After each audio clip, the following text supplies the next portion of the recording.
ইকরামা আল্লাহ পাকের নবীর দরবারে এলেন, এসে বললেন, ইয়া রাসূলুল্লাহ, ইয়া হাবিবাল্লাহ, হুজুর, আমার বাবা তামাম জীবন ইসলামের দুশমনী করেছে, ইসলামের শত্রুতা করেছে। ইয়া রাসূলুল্লাহ, ইয়া হাবিবাল্লাহ, হুজুর, আমিও এক সময় ইসলামের দুশমন ছিলাম, আমিও ইসলামের শত্রুতা করেছি, ইসলামের এগেনস্টে দুশমনী করেছি। কিন্তু মক্কা বিজয়ের পরে আপনি যখন আমার জীবনের নিরাপত্তার ঘোষণা দিয়েছেন, ইয়া রাসূলুল্লাহ, ইয়া হাবিবাল্লাহ, হুজুর, আমি আপনার কাছে এসে কালেমা পড়ে নিয়েছি। ইয়া রাসূলুল্লাহ, ইয়া হাবিবাল্লাহ, হুজুর, এরপরেও আমি কেবল আবু জাহেলের বেটা হওয়ার কারণে, আবু জাহেল আমার বাবা হওয়ার কারণে মদিনার মুসলমানরা আমায় উপহাস করে, মদিনার মুসলমানরা আমায় ঠাট্টা বিদ্রূপ করে, মদিনার মুসলমানদের অনেকেই আমায় তুচ্ছ তাচ্ছিল্য করে। ইয়া রাসূলুল্লাহ, ইয়া হাবিবাল্লাহ, হুজুর, এই জিনিস থেকে আমার নিষ্কৃতি পাওয়ার রাস্তা কি?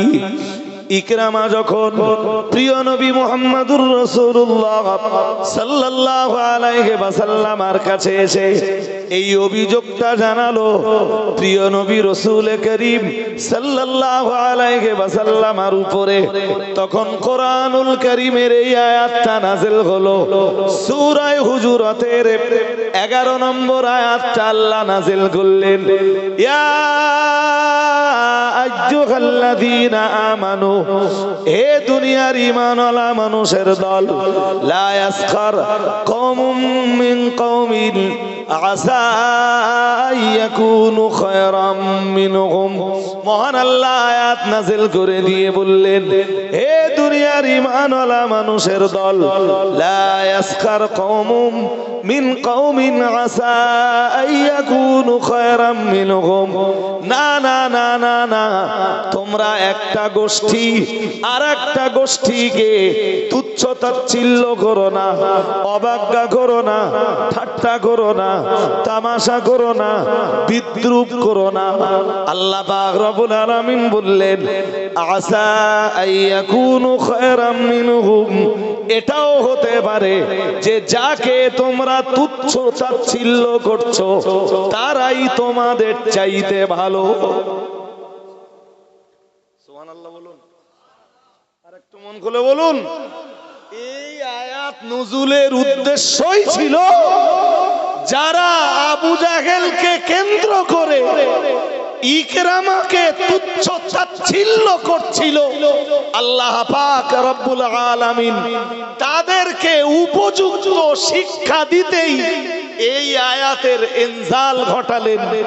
এই আয়াতটা আমার নবীর উপরে নাযিল করে বুঝিয়ে দিলেন যে তোমরা যারা আবু জাহেলের কারণে কালেমা পড়ার পরেও, ইসলাম কবুল করার পরেও ইকরামাকে তুচ্ছ তাচ্ছিল্য করছো,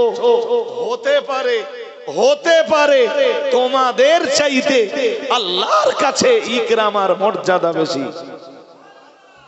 আরেকটু মন খুলে বলুন, এটা ওই আয়াতের একটা তাফসীর। কোড়া তাফসীর কথা বলে না। হ্যাঁ, ইকরামাকে ওরা তুচ্ছ তাচ্ছিল্য করত, সবাই না, ওদের কেউ কেউ। তাতেই আল্লাহ এই আয়াত নাযিল করে ওদেরকে সাবধান করে দিলেন, বললেন তোমরা কেউ কাউকে তুচ্ছ তাচ্ছিল্য করতে পারবা না। জি, তোমরা কেউ কাউকে অবজ্ঞা করতে পারবা না, তোমরা কেউ কাউকে ঠাট্টা বিদ্রূপ করতে পারবা না, কেউ কাউকে নিয়ে তামাশা করতে পারবা না। ঈমান কবুল করার পরে আপনি আর একজন ঈমানদারকে অপমান করবেন, অপদস্থ করবেন, তুচ্ছ তাচ্ছিল্য করবেন, যা মন চাইবে তাই বলবেন, ইসলাম অধিকার দেয়নি। সরাসরি আল্লাহ নিষেধ করে দিয়েছেন। এবং এই আয়াত থেকে এটা বুঝতে পারা যায় তুচ্ছ তাচ্ছিল্য করা, অবজ্ঞা করা, কাউকে তাওহীন করা, কাউকে ইহানাত করা, জি ইস্তেহানা সূচক কোন বাক্য কারোর জন্য ব্যবহার করা আল্লাহ পাকের নিষেধাজ্ঞা। যে এই নিষেধাজ্ঞাকে অবমাননা করলো শাস্তির সম্মুখীন তাকে হতেই হবে। তুমি কাউকে তুচ্ছ তাচ্ছিল্য করে সাময়িকভাবে কিছুটা মজা অনুভব করলে, কিন্তু কোরআনের আয়াতকে অবমাননা অবজ্ঞা করার কারণে ঈমান গ্রহণের পরে, নিজেকে মুমিন বলে দাবি করার পরে, নিজেকে মুসলিম বলে দাবি করার পরে কাউকে তুচ্ছ তাচ্ছিল্য করলে আল্লাহর আয়াত অবমাননা হওয়ার কারণে তোমাকে জাহান্নামের কঠিন আগুনের শ্বাস পেতেই হবে। হবে না? হবে না? হ্যাঁ না কিছু বলছেন না কেন? হবে না? হবে না? নিষেধ সরাসরি আল্লাহর, সরাসরি আল্লাহর। জি ভাই, কি দিন পড়ে গেছে যে ওয়াজ নসিহতের স্টেজ গুলোতে পর্যন্ত কি একজন অন্যজনকে শয়তান বলে আখ্যা দিচ্ছে।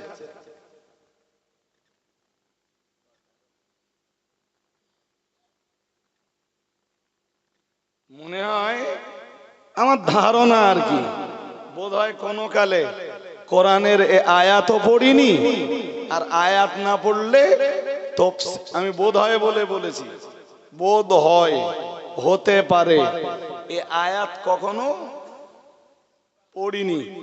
আর আয়াত না পড়লে, অনুবাদ না বুঝলে তাফসীর বোঝার তো কোনো প্রশ্নই আসে না।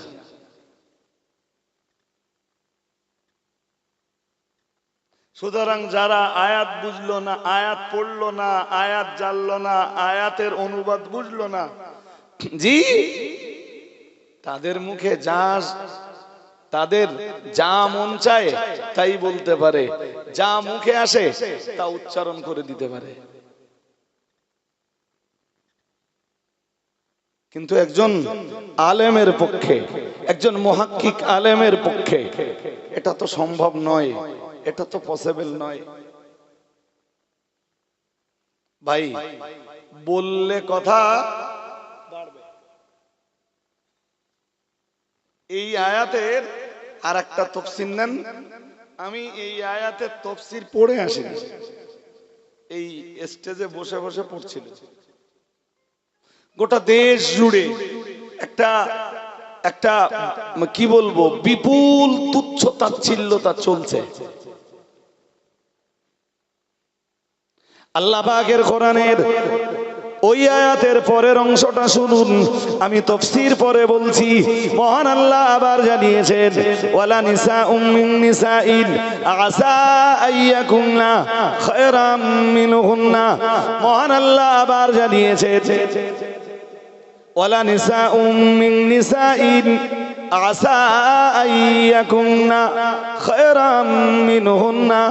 মহান আল্লাহ জানিয়েছেন, আর তাদের ভিতরের একজন নারী, একজন মুমিনা নারী যেন আর একজন মুমিনা নারীকে তুচ্ছ তাচ্ছিল্য না করে, অবজ্ঞা না করে, উপহাস না করে, ঠাট্টা না করে, বিদ্রূপ না করে, তামাশা না করে, ছোট করে দেওয়ার চেষ্টা না করে। তাহলে আলটিমেটলি বুঝতে হবে যে আয়াতের প্রথম অংশের হুকুমটা শুধু পুরুষের জন্য খাস। শুধু, আমার কথা বুঝতেছেন না, বুঝিয়ে বলতে গেলে আরো সময় যাবে। কোরআনের এক আয়াতে আছে, আল্লাহ বলেন, ইয়া আইয়ুহাল্লাযীনা আমানু ইরকাউ। আল্লাহ বলেন, হে ঈমানওয়ালারা তোমরা রুকু করো। তোমরা যে শব্দগুলো আল্লাহ ব্যবহার করেছেন আরবিতে তারে বলে মুযাক্কার, বাংলায় বলে পুরুষ লিঙ্গ। কথা শুনছেন নাকি? শব্দ ব্যবহার করছেন কি পুলিঙ্গ। তার মানে হুকুম তো আল্লাহ শুধু পুরুষকে দিচ্ছেন, হ্যাঁ না বলেন? হুকুম কাদের দিচ্ছেন? পুরুষকে। এবার বলুন মেয়েরা রুকু করবে কিনা? তাহলে কোরআনের এরূপ প্রচুর আয়াত আছে, যেই আয়াতগুলোতে আল্লাহ ডাক দিয়েছেন পুরুষদের, মেয়েরা ওর ভিতরে শামিল। মেয়েরা, আমি বোঝাতে পারছি না বোধহয়, নাকি রাত অনেক হয়ে গেছে ভাই, আর আমিও একদম কথাই বলতে চাচ্ছিলাম না, কারণ আমি জানি যে আমার বস্তা একবার খুললে অনেক সময় লাগবে, ঠিক না? ঠিক, এটা আমি ভালোই জানি যে আমার বস্তা একবার সে যে কোনো অ্যাঙ্গেল দিয়ে খুলি, বস্তার যে দিক থেকে খুললি সময় যাবে। তো কোরআনে এরকম প্রচুর আয়াত আছে যেখানে হুকুম শুধু পুরুষদের জন্য, মেয়েরা ওর ভিতরে অন্তর্ভুক্ত। কিন্তু এখানে মজার ব্যাপার, এখানেও আল্লাহ ডাক দিচ্ছেন ইয়া আইয়ুহাল্লাযীনা আমানু। আমানু শব্দটা লফজে মুযাক্কার, পুরুষদেরকে ডেকে যখন বিধান দিচ্ছেন, হিসাব অনুযায়ী মেয়েরা ওর ভিতরে অন্তর্ভুক্ত হবার কথা। আবার আল্লাহ আলাদা করে কেন বলছেন ওয়ালা নিসাউম মিন নিসাইন আসা আইয়াকুন্না খায়রাম মিনহুন্না? ওই যে বিধানটা আল্লাহ আগেই দিয়েছেন, লা ইয়াসখার কওমুম মিন কওমিন আসা আইয়াকুনু খায়রাম মিনহুম, ওই অংশটাই তো নারী পুরুষ সবার জন্য যথেষ্ট ছিল। মহান আল্লাহ আলাদা করে শুধু নারীদের জন্য আবার বিধান দিলেন কেন? এই প্রশ্নের জবাবে মুফাসসিরিন হযরতরা পরিষ্কার করে বলেছেন, আসলে আমার আল্লাহ বিষয়টার গুরুত্ব আলাদা আলাদা করে বোঝাতে যে আলাদা আলাদা করে বোঝানোর জন্য একবার পুরুষের জন্য বিধান দিয়েছেন, আর একবার একই বিধান আল্লাহ নারীর জন্য দিয়েছেন।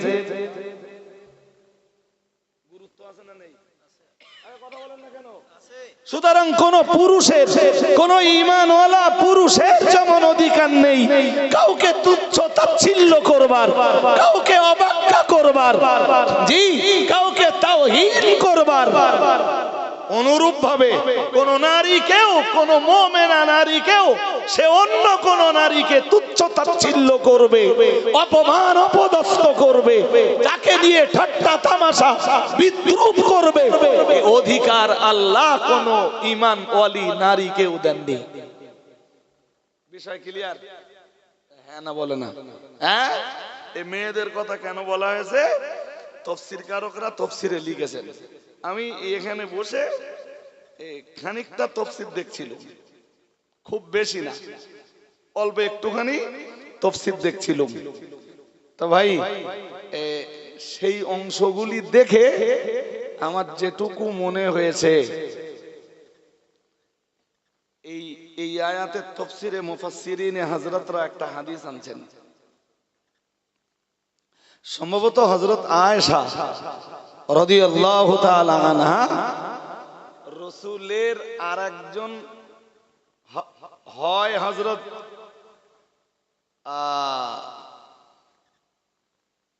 সাফিয়া রাদিয়াল্লাহু তাআলা আনহা, সম্ভবত তাকেই, তিনি একটু শর্ট ছিলেন, আল্লাহ আমায় ক্ষমা করুন, সবাই তো মানে সেম সেম হয় না, কেউ একটু ছোট কেউ একটু বড়, এরকম হয়তো নাকি?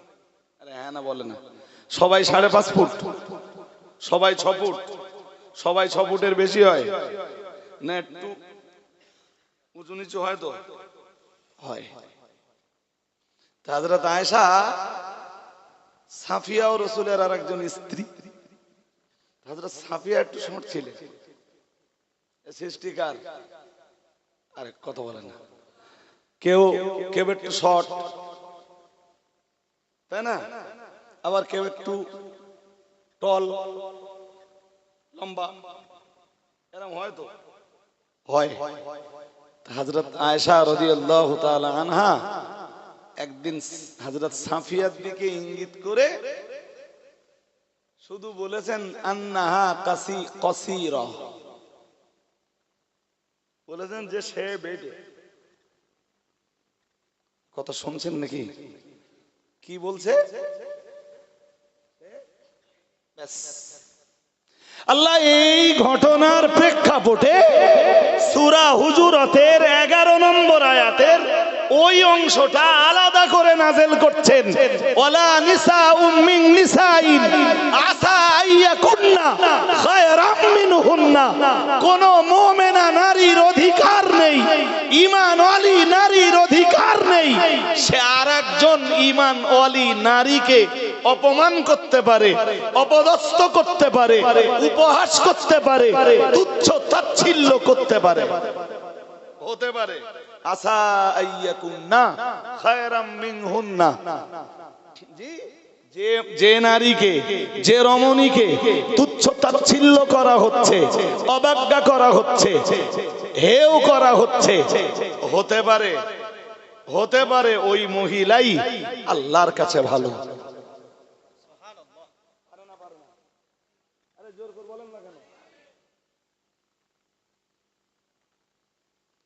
এই ওয়াজ আপনাদের কাছে করার আগে মাঝে মাঝে মনে হয় যে এই ওয়াজ আগে শ্রোতাদের কাছে করব না এই ওয়াজ আলেম সমাজের কাছে করব। এর চেয়ে বেশি যদি আমি বলি কেউ বুঝে ফেলবে রজব আলী সাহেব স্টেজে উঠে গীবত করে। আমারটা যদি গীবত হয় তা আমি কোরআনের এই আয়াত কোথায় লে যাব আর মুফাসসিরদের এই তাফসীর প্রচার করার জন্য যাব কই? কোরআনের এই আয়াত কে শুনবে আর মুফাসসিরদের করে রেখে যাবা এই তাফসীর কারে শোনাবো? তাহলে হয় আমার দিলীপ ঘোষের বাড়ি যেতে হবে, আর নইলে আমার মমতা ব্যানার্জির বাড়ি যেতে হবে। যে আমাদের মুসলমান পাড়ায় আমি আর এই কথা বলতে পারতেছি না, বললেই আমারে কি আমার নামে নানা ফতোয়া পড়তেছে, তো আমি আর কোন রাস্তা না পেয়ে আপনাকে বাড়িয়েছি।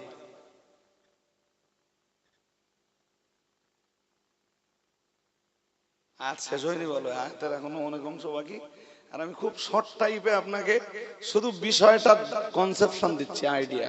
আমি বলেছি না যে এক আয়াত সূরা হুজুরাতের যে কোনো একটা আয়াত বেছে নিয়ে 2 ঘন্টা খুব সহজে ওই আয়াতের পক্ষে তাফসীর করা যাবে। কোরআন এর এসে গেছেন হুজুর কেবলা। তো আমি আর বক্তব্য মারছি না ভাই, যেটুকু বলেছি এইটুকু মনে রাখুন। তবে মানে একটা কথা না বললে শুধু নট কমপ্লিট থেকে যাচ্ছে। ওর পরে আল্লাহ বলেন ওয়ালা নিসাউম মিন নিসাইন আসা আইয়াকুন্না খায়রাম মিনহুন্না। আল্লাহ বলেন ওয়ালা তালমিজু আনফুসাকুম। অন্তত অনুবাদটা করে ছেড়ে দেই। আল্লাহ বলেন তোমরা একজন অন্যজনকে দোষারোপ করো না। অর্থাৎ তুমি একজন ঈমানদার, কোন ঈমানদারের উপরে কারোর উপরে তুমি দোষ চাপিয়ে দিও না। পরের অংশে আবার বলেছেন ওয়ালা তানাবাজু বিল আলকাব। কাউকে মন্দ নামে ডেকো না। কাউকে বলুন, একটু বলুন এই কথাটা, কাউকে মন্দ নামে ডেকো না। তাফসীরকারকরা ওই আয়াতের তাফসীরে লিখেছেন এরকম নামে কাউকে ডেকো না। ইয়া কাফির, ইয়া ফাসিক, হে কাফের, হে ফাসিক, এই নামে কাউকে ডেকো না। কোন ঈমানদারকে অন্তত ডেকো না। জি, কিন্তু কিন্তু আজকের সমাজে দেখতে পাই ভাই, আর তখন খুব কষ্ট হয় যে হাক্কানি রব্বানি আলেমদের নামে শয়তান শব্দ জুড়ে দেওয়া হচ্ছে। যেখানে কোরআনের ওই আয়াতের স্পষ্ট তাফসীর যে তুমি কাউকে কাফের বলে, কাউকে ফাসিক বলে, কোন ঈমানদারকে তুমি মুশরিক বলে ডাকতে পারবে না। আজকের সমাজে শুনছি আমরা, জি, হাক্কানি আলেমদের নামে জুড়ে দেওয়া হচ্ছে শয়তান শব্দটা। শুধু শয়তান শব্দটা না, বলা হচ্ছে শয়তান শব্দের আগের আরেক শব্দ আমির। আমির মানে নেতা, আমির মানে যাকে বলা হচ্ছে, বোঝানো হচ্ছে যে এ শুধু শয়তান না, এটা শয়তানের, বলুন শয়তানের, নাউজুবিল্লাহ বলুন, আর একটু জোর করে বলুন। মন্দ নামে যদি কাউকে না ডাকা যায়, তো এই নাম কাউকে দেওয়া যাবে? আমার কথা বলার উদ্দেশ্য ভাই, যদি অন্তত বার্তাটা পৌঁছালে, আমি তাদের বিরুদ্ধে বলতে চাচ্ছি না, তাদের জীব আছে বলতে পারে, জাস্ট বার্তাটা পৌঁছালে যদি নিজের জীবকে একটু সংযত করে জাহান্নাম থেকে বাঁচবার চেষ্টা তারা করে। হুজুরকে বসিয়ে রেখে 1-2 মিনিট কথা বলে ফেলেছি, যেটা বেয়াদবি, ক্ষমা চেয়ে নিচ্ছি। জি, মজলিস বেশিক্ষণ আর চলবে না, বিরক্ত হন না, আল্লাহর রাস্তায় ধৈর্য ধরে বসুন, শেষ পর্যন্ত থাকুন, আখেরি দোয়া মোনাজাত করুন, হুজুর কিবলার দোয়া নেন, তারপরে বাড়ি যাবেন। জি, তাবারুক আছে না? আর তাবারুক আছে, সেটাও গ্রহণ করবেন, অন্তর খুলে দরুদ শরীফ পড়ুন।